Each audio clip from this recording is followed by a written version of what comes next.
troisième partie, les roches à l'affleurement. J'affiche la carte géologique de France au millénium ainsi que sa légende. Les roches sont classées en fonction de leur origine. Origine sédimentaire, volcanique, plutonique. Et l'âge des roches est indiqué. Je décoche cette légende afin d'avoir une meilleure visibilité sur ma carte et je peux retrouver le nom des roches en cliquant directement avec ma souris sur la carte. Ici, en vert foncé, j'ai des ophiolites alpines.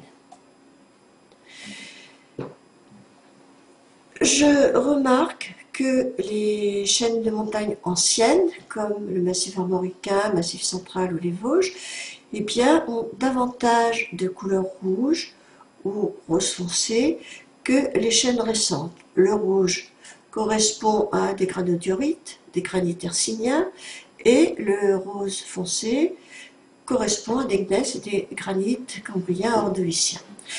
Ce sont des roches anciennes, plutoniques, métamorphiques, qui se sont formées en profondeur et qui sont des témoins de l'histoire de la formation de ces chaînes de montagnes. Les chaînes plus récentes sont formées de Jurassique, de Crétacé, ce sont des roches sédimentaires. Pour aller plus loin, si je veux mesurer la surface de ces roches à l'affleurement, je vais utiliser un logiciel Mesurim. Mais auparavant, il me faut découper la carte du massif central, par exemple. Je vais pour cela utiliser un logiciel de capture, ici Fastone Capture, qui me permet de faire le contour de ma surface. Ça, rapidement.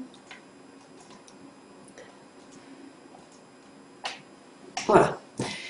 Et je vais l'enregistrer. Voilà. Je vais également, et c'est très important, découper mon échelle.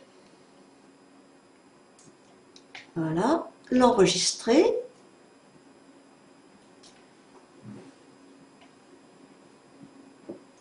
Et maintenant, je vais aller ouvrir Mesurim.